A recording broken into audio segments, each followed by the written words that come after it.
Wanahabari, ndugu zangu Waislamu, ndugu zangu wa Tanzania na ndugu zangu wote mnaonitazama moja kwa moja na wale ambao watanitazama baadaye, niliyoko mbele yenu naitwa Sheikh Muhammad Eid Muhammad Abu Eid, ni mshauri Mheshimiwa Mufti wa Tanzania upande wa dini na jamii.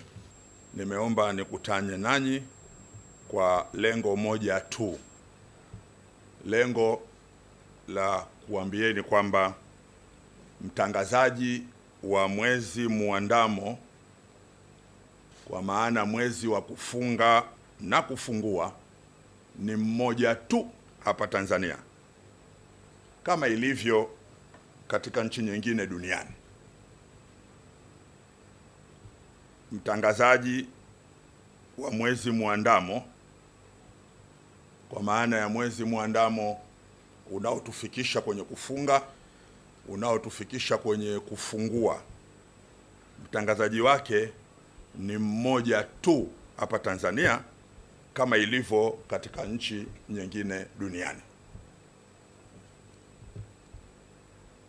Jambo hili ni utaratibu wa kawaida, huwa nalisemea, sio jipya. Kila inapokaribia Ramadhan au inapokaribia sikukuu ya kufungua, huwa nina kawaida ya kulisemea. Kwa watu wa mitandao, ukiingia kwenye mitandao utaona klipu nyingi tu ambazo kweli huwa nalisemea. Kwa hiyo si jipya, na mimi si mpya kwenye kulizungumzia hilo. Lakini kama nilivyosema, huwa nazungumzia mwisho wa Shaaban au mwisho wa Ramadhan. Lakini kwa sasa si mwisho, lakini nimeona nimelazimika kulisemea mapema jambo hili bila kungojea sasa mwisho wa Ramadhan, kwa sababu nimemuona kiongozi mmoja miongoni mwa viongozi wa Ansaru Sunna, anaitwa Sheikh Salim Abdurrahim Barahian. Nimemuona akitoa msimamo kuwa haki ya kutangaza mwezi wanayo na wao, na wataendelea kutangaza mwezi, huku akitegemea haki ya uhuru wa kuabudu iliyotolewa na katiba yetu ya Jamhuri ya Muungano wa Tanzania. Huku mimi nasema mtangazaji mwezi ni mmoja tu, lakini yeye asema wao kama Ansaru Sunna wataendelea kutangaza. Ni vizuri ni mnukuu Sheikh Salim Barahian alichokisema. Anasema hakuna kipengele cha kikatiba kinachomzuia mtu kuitangaza dini yake. Alafu jambo la ajabu, watu watangaza maovu chungu nzima hapa. Tunaona, tunasikia. Hakuna siku moja tumemsikia mufti akisema marufuku Muislamu kutangaza maovu. Hakuna. Leo mtu anakwenda kutangaza dini, ibada, na kutangaza mwezi ni sehemu ya ibada. Leo eti tuambiwa tufunge kisiri siri. Haya, tumefunga kisiri siri, tumeambiza na kisiri siri, fungeni, tumefunga. Haya, siku ya Idi hii Tanga nzima hii, ukitaka kuwaambia watu tutakaswalini Idi, tutafanyaje? Utatembea kila nyumba? Njia ya mkato ni kutumia vyombo vya habari, vyombo vilivyopo hivi sasa. Na hata ukivizuia hivi sasa kwenye utawala wa kidikteta umevizuia, bado mfumo wa utandawazi hivi sasa hujazuia. Kwa hiyo busara naisema mimi ni kukaa kutasaidia, lakini sisi hatutoacha. Kwa vitisho hivi hatutoacha. Kama ni kukamatwa, tuko tayari. Na sisi tunataka uhai wa kitu gani umri huu tuliokuwa nao sisi, kufa kwa ajili ya Allah subhanahu wa ta'ala. Mwisho wa kunukuu. Ndugu wanahabari, hii hotuba ya Sheikh Salim Barhian, kiongozi wa Answaru Sunna, ni ndefu, sio fupi kama hivi. Mimi nisemekata kipande tu, ni ndefu. Mimi nuku kipande tu. Hotuba hii imebeba mambo makuu matatu. Kwanza, kuihalalisha dhana ya mwezi wa kimataifa na kwamba ndio dhana sahihi. Yani Sheikh Salim anafanya hiyo kazi. Hii dhana ya mwezi wa kimataifa ndio dhana sahihi. Mwezi umeandama huko wapi? Hakuna haja ya kungoja viongozi wetu wa hapa ambao wanauangalia mwezi au wanaupokea kupitia masafa maalum. Kwa hiyo hotuba yake inalenga hiyo, kwamba dhana ya mwezi wa kimataifa ndio dhana sahihi.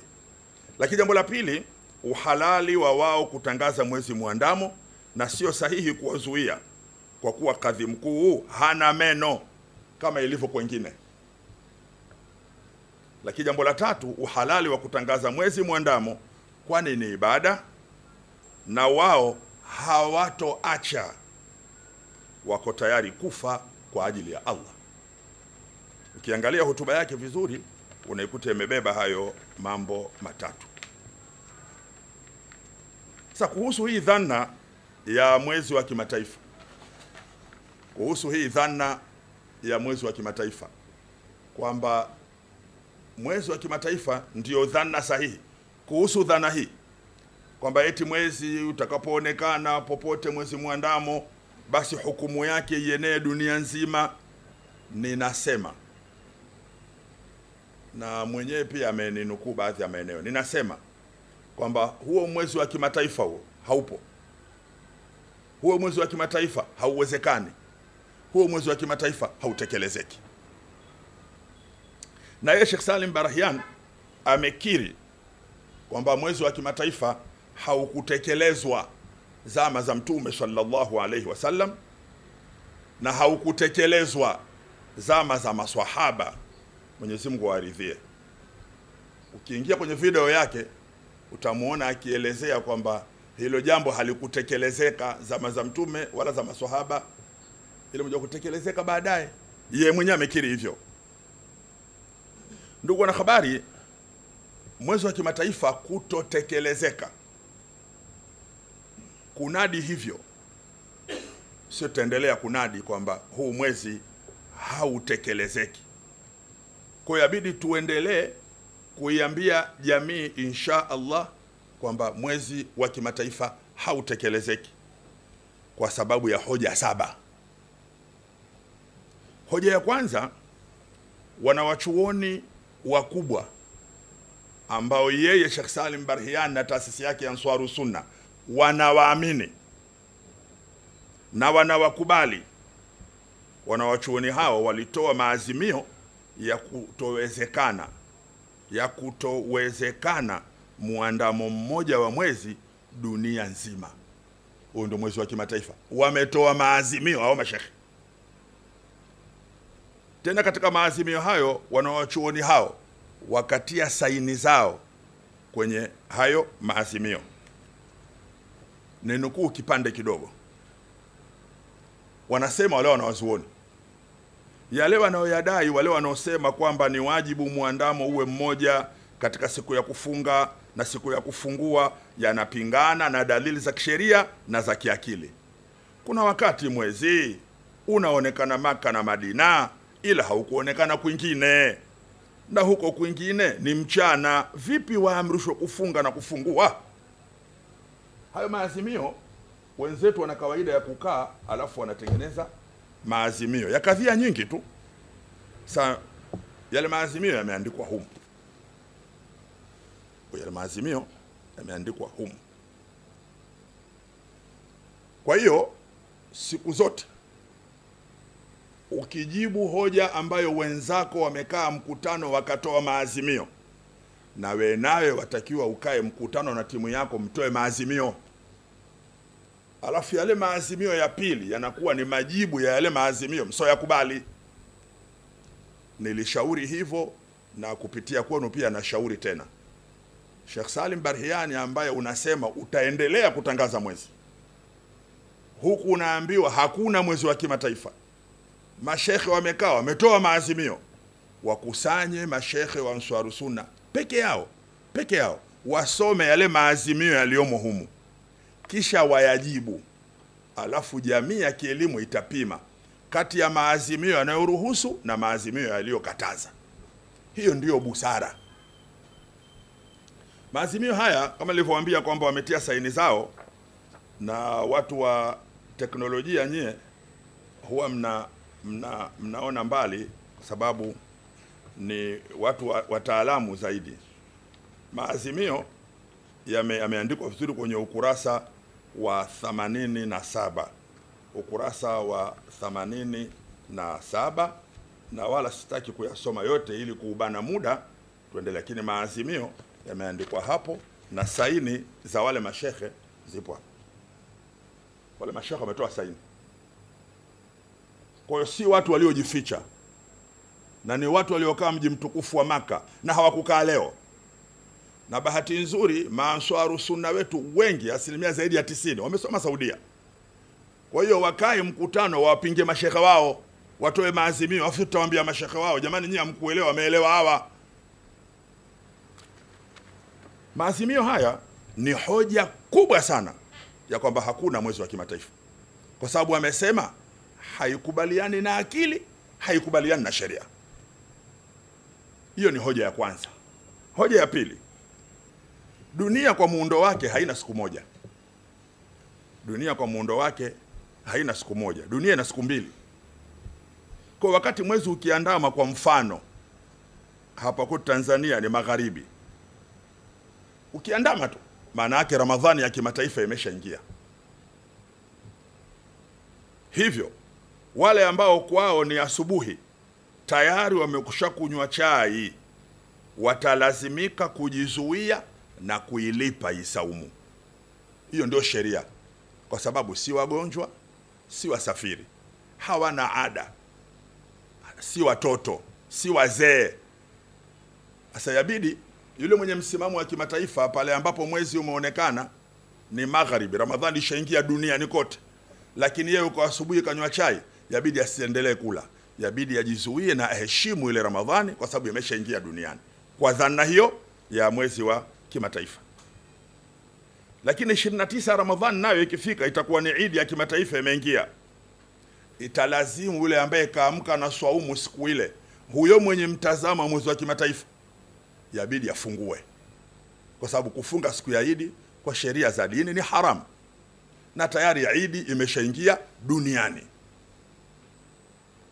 Huu mwezi wa kimataifa hautekelezeki kwa sababu wale ambao kila wakiamka siku zao ni pungufu, wale watalazimika kila mwaka kulipa siku moja. Hawa ambao wao wako mbele wanapata mapema, hawa hawalipi.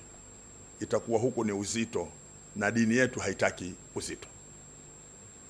Hoja ya tatu, Mwenyezi Mungu Subhana kama angelitaka aabudiwe kwa mfumo wa ibada ya swaumu ya mwezi muonekano wa kimataifa, maana mwezi muonekano wa kimataifa unahitaji ubora na ufanisi mkubwa wa mawasiliano. Kama Mungu anataka mfumo huo, mawasiliano angeyaleta mapema sana, kwa sababu tayari dini yake inayahitaji mawasiliano ili itekelezwe. Haiwezekani sasa Waislamu wameabudu kwa zaidi kwa karne 14, maana 1400, karne 14, mawasiliano hayakuwa mazuri, hayakuwa makali kama ya leo. Kwa hiyo watakuwa wamekosea, maana watakuwa kuna siku waliacha kufunga, kumbe mwezi umeandama duniani bwana. Kuna siku wameacha kuswali Eid, wamefunga, kumbe ni Eid bwana, mwezi umeandama duniani. Mungu asingali waacha watu kwa karne 14 asiwaletee mawasiliano, na wanakosea ibada mpaka waje wafu mwisho, kwa sababu haupo, ndio maana Mungu hakuleta. Hoja ya 4, mwezi wa kimataifa haupo, mwezi wa kimataifa hautekelezeki. Wanaodai mwezi wa kimataifa, kuna siku wanasema uongo wa kisheria. Kuna uongo wa kawaida, alafu kuna uongo wa kisheria. Kuna siku wanaodai mwezi wa kimataifa huwa wanasema uongo, lakini uongo wa kisheria. Ile siku ya mwezi 29 kama mwezi haukuonekana, alafu kiongozi anatangaza, kesho tunakamilisha siku 30 kwa kuwa mwezi haukuonekana leo dunia nzima. Hayo maneno akiyatangaza kiongozi yoyote wa Ansar Sunna kwamba tunakamilisha 30 leo, mwezi haukuonekana dunia nzima, ni maneno ya uongo, kwa sababu mwezi unaonekana magharibi. Tanzania kwa mfano ikiwa ni magharibi, kuna nchi nyingi duniani magharibi bado. Unaposema dunia nzima haukuonekana, kwani magharibi zimeisha? We mwezi wako ni wa kimataifa, ulitakiwa usubiri magharibi za dunia nzima ziishe, ufanye utafiti, unasema kweli leo mwezi haukuonekana. Lakini wakati Tanzania asema magharibi hivi sasa, jamani, mwezi haukuonekana, tukamilisha 30. Hayo maneno ya uongo, sababu Marekani magharibi yake bado. Magharibi ya Tanzania, magharibi ya Marekani bado. Magharibi za nchi kadhaa ambazo ziko nyuma yetu bado. Unaposema mwezi haukuonekana bwana, kwa hiyo tufungeni 30 kesho, haukuonekana wapi wakati magharibi zingine hazijaisha? Hayo ni maneno ambayo kisheria yaitwa maneno ya uongo kisheria, lakini uongo wa kisheria. Kwa ajili hiyo sasa tumkuja kugundua kwamba unapotangaza kwamba leo mwezi haukuonekana na tukamilisheni siku 30 sisi wenye mwezi, wenye mtazamo wa mwezi wa kimataifa, kumbe ni magharibi ya nchi za Kiarabu, si magharibi ya dunia. Dunia nzima magharibi zake hazijaisha, ila wakishaangalia magharibi ya nchi za Kiarabu hasa mwezi hakuna leo. Ala, kwani magharibi za nchi za Kiarabu ndio magharibi ya dunia nzima? Na hili tatizo hili la kuzingatia mwezi katika nchi za Kiarabu au kuzingatia mwezi katika mji wa Maka, mufti wa wakati wao ule, Mufti Baz, alilikataa. Alisema, na mnukuu kidogo, asema wada'wa annal mu'tabara ru'yatul hilali Makkah khassa fala asla lahu wala dalila alayhi. Madai haya kwamba eti mwezi muandamo uonekane Maka tu, madai hayo hayana asili wala hayana dalili. Maana kuna watu hata hapa kwetu sema, jani Maka na sisi si saa moja bwana, kwa nini tusifunge nao? Kama tufunge nao ni sawa sawa, acha mwezi utoke huku basi, alafu tuwatangazie ili tufunge. Mbona utoke kule tufunge huku vipi? Mnadai uonekane Maka Mufti anakataa wa nchi yao kule, hakuna kitu hicho. Hiyo ni hoja ya 4. Hoja ya 5, huu mwezi huwa unapatwa, huwa unashikwa, inaitwa khusufu katika sheria. Mwezi ukishapatwa kuna sunna ya kuswali kumuomba Mungu ili mwezi uachiwe. Ungekuwa mwezi ni wa kimataifa, sunna hii ingeswaliwa dunia nzima. Sasa mwezi si ni mmoja. Ingekuwa mwezi ni wa dunia nzima, ile sunna ile ingekuwa inaswaliwa dunia nzima. Ikiswaliwa dunia nzima, tatizo la kwanza, mwezi ukishikwa eneo fulani, kwingine haujashikwa, ndio kawaida. Lakini mwezi ukishikwa, maana yake hapo tayari shaingia magharibi, ni usiku, maana mwezi ushikwi mchana. Kuna baadhi ya nchi ni mchana. Sasa ukimpigia simu mtu, bwana huko nyie swalini swala ya kupatwa mwezi, huku mwezi umeshikwa, atakwambia lakini si huku ni mchana. Hapana, mwezi ni dunia nzima bwana, mwezi ni mmoja tu. Hata sheria haisemi hivyo. Ni swala inayoswaliwa mwezi ukishikwa, katika eneo letu haujashikwa, vipi tuswali? Na muandamo kwa hivyo hivyo. Na hata mufti wa Oman ameligusia hilo, kwamba suala la mwezi ni kama suala la swala. Suala la swala, anasema mufti wa Oman Ahmad bin Hamad al-Khalili, Mwenyezi Mungu ampe afya na umri mrefu, tufaidike naye. Kama ambavyo aya inasema simamisheni swala ya dhuhuri kwa kupenduka jua, na hali kadhalika fungeni kwa sababu mwezi umeonekana. Sasa huku ambako jua limependuka, kaswalini ya dhuhuri. Huku ambako mwezi umeonekana, fungeni. Huku ambako jua halijapenduka, hamwezi kuswali ya dhuhuri. Huku ambako mwezi haujaandama, hamwezi kufunga. Huo ndio utaratibu. Haya amesema mufti wa Oman, na kitabu chake kuna mtu mmoja kafanya wema sana bwana, kakitafsiri bwana. Mufti wa Oman kuna mtu kafanya wema kakitafsiri hichi kitabu bwana katika lugha ya Kiswahili. Hatujajua tu kama kimeenezwa au hakijaenezwa, lakini ni mufti aliyezungumza masala ya mwezi kwa kuwanukuu wanawachuoni kusema hakuna huo mwezi wa kimataifa, haupo. Hoja ya 6. Mwezi unapotangazwa unahitajia uthibitisho kwa aliyeuona. Sasa hivi mwezi wa kimataifa mtu akiwa kwa hapa Tanzania atakautangaze, kwa mfano ameonekana Nigeria, huyu Mtanzania anamjuaje mtu wa Nigeria? Anamjuaje nidhamu zake? Anamjuaje wasifu wake unaompa hadhi ya kusema nimeuona mwezi? Na kama kauripoti kwenye uongozi, wale wanaotangaza ule mwezi wale ni viongozi wa dunia au viongozi wa nchi yao?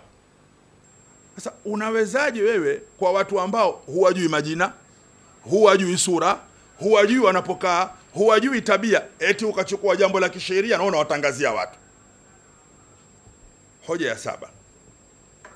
Hii kuiacha dunia ifunge kivyao vyao ndivyo Mtume Muhammad sallallahu alaihi wasallam alivyotuacha. Katuacha hivyo sisi, na ndivyo pia maswahaba walivyotuacha. Haikutokea hapo dunia kufunga wakati mmoja zama za Mtume sallallahu alaihi wasallam, na haikutokea hapo dunia kufunga siku moja zama za maswahaba, zama za tabiina, zama za tabi'i tabi'in. Kutengeneza mfumo kwamba eti dunia ifunge siku moja ni mfumo unaoitwa bid'a. Jambo la ajabu ni mfumo huo kulinganiwa na watu ambao ni viongozi wa kupinga bid'a. Hayo ndio maajabu. Ndugu wanahabari, kuhusu hoja ya pili sasa aloitoa Sheikh Salim Barhian kwamba kadhi mkuu hana meno kwa sababu yale maeneo ambayo mwezi ukitangazwa wanatakiwa watu watii ni kwa sababu makadhi huko si wana meno. Sasa kadhi hapa hana meno, na wao watatangaza mwezi kwa hoja hiyo kwa sababu kadhi si hana meno. Mimi nadhani kuhusu hoja hii ya Sheikh Salim Barhian kwamba kadhi hana meno na wao watatangaza mwezi kwa hoja hiyo, na akashauri meno ya kadhi yatafutwe, hoja hii haifai kutamkwa na Sheikh. Maana meno maana yake ni nguvu. Sheikh anajua sheria kwamba sheria inasema hivi, lakini yuko tayari asiitii ile sheria mpaka atoke mtu mwenye nguvu aje amlazimishe. Sheikh hatamki hivyo. Kwa hili nadhani atakaa chini atafakari. Kweli Sheikh anaweza akaona hoja ya kisheria kisha akasema kwa hoja hiyo mpaka aje mwenye nguvu aje anilazimishe ndo nifanye. Huyo ni Sheikh. Hili atakaa chini ataliangalia, sababu siku zote mtu ambaye huwa anashauri akishauriwa pia anaweza akaamka na akatekeleza. Kuhusu hoja kwamba wao ni halali kutangaza mwezi mwandamo, kuswali Idi kivyao vyao kwa sababu ni ibada, na watafanya hivyo na wako tayari kufa kwa hilo, ni muombe na nimnasihi Sheikh Barhian pamoja na kuwakumbusha kwamba kutangaza mwezi ni jambo la kidini. Kutangaza mwezi ni jambo la kidini, ni jambo la kisheria. Na lipo Tanzania hapa kwa miaka mingi, na mtangazaji wa mwezi muandamo yupo tangu mufti wa kwanza Sheikh Ahmed bin Juma bin Ahmed, Mwenyezi Mungu amrehemu na amtie peponi. Tangu mufti wa pili Sheikh Isa Shaban Simba, Mwenyezi Mungu amrehemu na amtie peponi. Na sasa hivi ni mufti wa sasa wa tatu Sheikh Dr. Abubakar bin Zubair bin Ali. Suala la kwamba kuna kutangaza mwezi si suala jipya. Suala la kwamba mwezi kuna mahala ndipo unapotangazwa si suala jipya. Sasa tumwambie kosa lako Sheikh Barhiani ni kupora jambo ambalo tayari lina uongozi wake kinchi. Hiyo miaka 87 aliyotaja yeye hiyo, wakati wanaanza kuibuka hawa Answaru Sunna wote hawa wamekuja wakiwa Tanzania uko mfumo wa kutangaza mwezi. Yani hawakuwakuta watu wako wenyewe tusabahala, mfumo wa kutangaza mwezi ulikuwepo na upo mpaka leo. Kwa hiyo Sheikh Salim Barahiani atakiwa ajue kwamba wakati yule anakuja kaja kupora jambo ambalo tayari lina uongozi wake kinchi, na wakafanya kazi ya pili ya kuwagawa Waislamu kwa kuwaondoa chini ya kiongozi wao. Hii ni dhambi kidini, kuja kuwagawa Waislamu. Umewakuta watu mahala wana jambo lao, wana uongozi wao, wewe ukaja pale ukaanzisha mpango wa kuwagawa wale Waislamu waondoke chini ya kiongozi wao, ukawaanzishia kundi jipya, ukawagawa baba na mtoto nyumba moja, wanatofautiana kufunga, mke na mume nyumba moja, wanatofautiana kufunga, na familia nyingine, kiasi ambacho kuna wakati mtu anakula sikukuu lakini hamtembelei ndugu yake, maana hajui pengine leo siku yake kafunga, sio mwenzetu. Katika sura kama hii ni dhambi. Kuwagawa Waislamu walio chini ya kiongozi wao mmoja ni dhambi, ni uasi. Tunamkumbusha Sheikh Salim Barahiani kwamba ungeliwakuta watu hawana mfumo wowote wa kidini, unaweza ukatengeneza mfumo. Umewakuta watu wana kiongozi wao, wana mfumo wao wakafanya kampeni ya kuwagawa kidogo dogo, na sasa hivi wanajisifu kwamba sasa hivi alhamdulillah tunajaa katika viwanja. Kujisifu kujaa kwa watu sio hoja. Hoja ni hoja gani ya msingi iliyofanya mpate watu? Ni hoja ya uharibifu ya kuwagawa Waislamu familia moja, kuwagawa Waislamu ndugu moja. Hii ni dhambi. Sasa tukishamkumbusha, kukumbushika ni hiari tena. Na kuhusu kwamba ule mwezi watakiwa utolewe na kiongozi mkuu au na taasisi kubwa ya kidini pale nchini, katika moja ya mashekhe wakubwa ambao wanawapenda na kuwaunga mkono anaitwa Sheikh Uthaymeen. Yeye ametekeza fatawa. Fatawa maana yake ni yale majibu ya kisheria anayoyatoa kila wakati, amezikusanya humu. Kuna majibu ya kisheria ambayo ukiulizwa unayatoa. Yule Sheikh Uthaymeen ameyakusanya humu hayo majibu. Katika hayo majibu kuna jibu moja anasema, na nukuu: wajibu ni kuwa tamko la Waislamu liwe moja na wasifarikiane katika dini ya Mungu, na kuwa saumu yao ni moja na kufunga kwao kwa pamoja, na wao wanafuata makao makuu na kusudia makao makuu ya kidini kwao, na wasifarikiane hata kama wao wametofautiana kuona na mamlaka manake ndio Saudi Arabia. Yule shekhe mkubwa Sheikh Uthaymeen ambaye wanamkubali wao, anawaambia msifarikiane hata kama mamlaka waliwahi, nyie mmechelewa, msifarikiane na nchi ile mnayoishi, wafuate mamlaka katika nchi yao. Mwisho wa kunukuu. Yeye kasema Kiarabu, mimi nasema Kiswahili tu, na fatwa yake imo humu. Na pia aliyekuwa mufti wa Saudi Arabia miaka ya nyuma anaitwa Mufti Baz, naye amekusanya fatawa nyingi tu, ziko humu hizo fatawa zake ambazo kazikusanya, naye atoa nasaha kama hizi. Na yeye anasema ni juu ya Muislamu kufunga na ile nchi ambayo yeye yupo katika nchi hiyo. Ni juu ya Muislamu kufunga na ile nchi ambayo yeye yupo katika nchi hiyo. Sasa hizo nasaha kwamba unatajiwa mashekhe ambao unawakubali, wanakunasihini Answaru Sunna, msiwagawe Waislamu, waacheni wawe chini ya kiongozi wao katika mfumo wao ule wa zamani. Na nyinyi kama mnaamini kwamba leo ni saumu au ni Idi, fanyeni kwa njia ambazo hamuwagawi watu. Hayo ndio maagizo ya kisheria. Kwa hoja hizo ambazo tumetanguliza, ifahamike wazi kwamba mwezi wa kimataifa hauwezekani. Ndugu zangu wanahabari, kwa kuhitimisha nitoe nasaha. Ni washauri Answaru Sunna hawa wafuasi ni washauri warudi katika kundi la kiongozi mkuu wa Waislamu nchini ambalo wametolewa, kwa sababu siku ya kiyama wataulizwa hawa kwamba nyinyi mlimkhalifu kiongozi wenu wa kidini. Haya, kwa nini vile?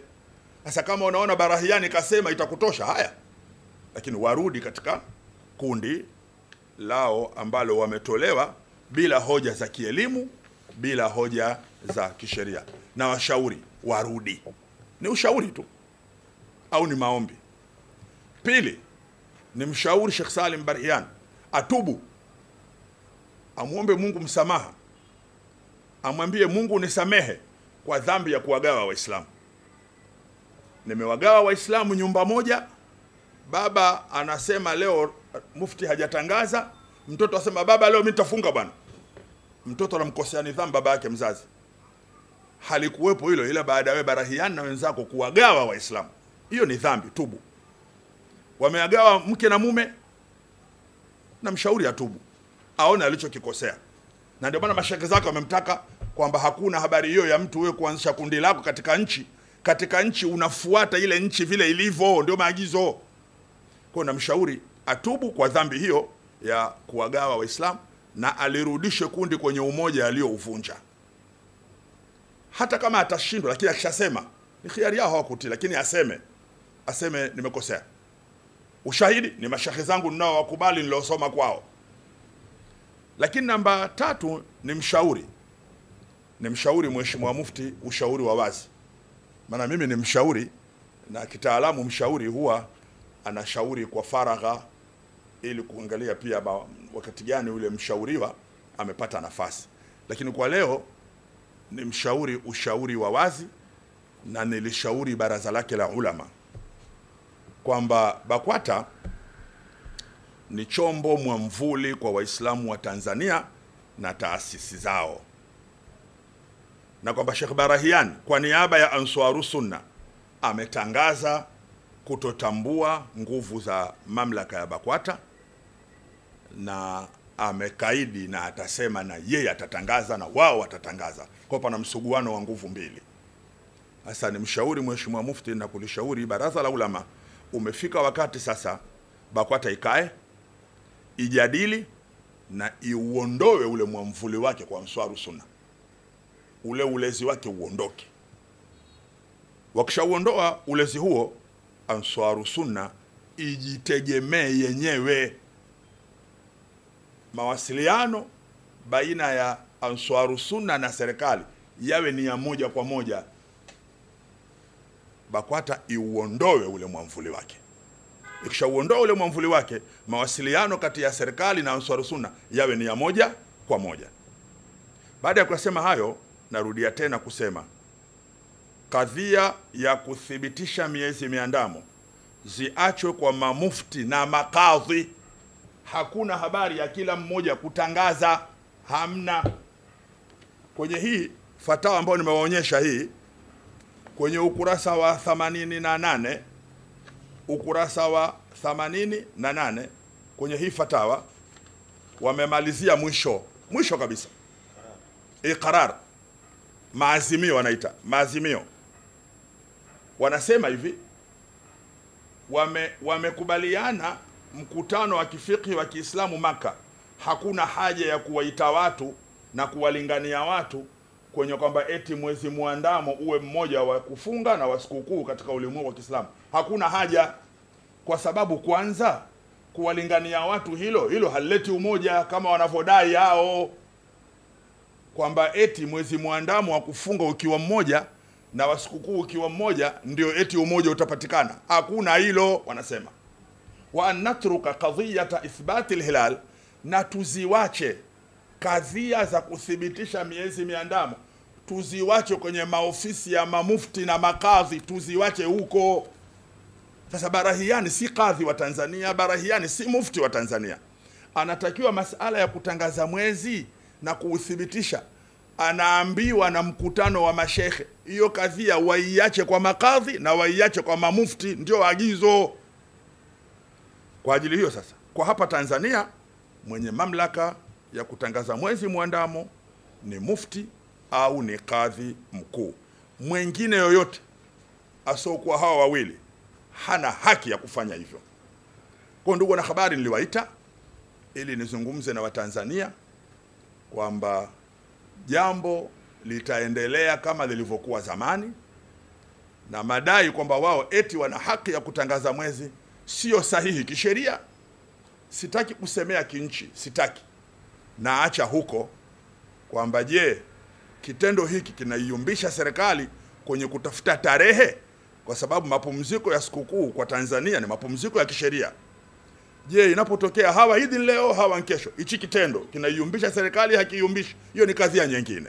Kwa hiyo nataka mwendeshaji akupeni fursa ya kuniuliza mawili matatu, lakini nimekuiteni na narudia kusema mtangazaji wa mwezi katika nchi yetu ni mmoja, na hata huko kwingine kote ni mmoja hivyo hivyo. Na hao wanaodai haki ya kuswali Eid na nini, nyie mtawauliza mkikutana nao. Nyie si mlikuwa Maka mnasoma na Saudia nyie? Na kule si mmeelewa kwamba mwezi ukiandama atakiwa watu wafunge? Mlikuwa mnafunga kule nyie? Kwa sababu Saudia haifuati mwezi wa kimataifa, mlikuwa mnafunga. Kama mlikuwa hamfungi mnafuata nidhamu, kwa nini nidhamu hiyo hamfuati hapa? Kuna nini?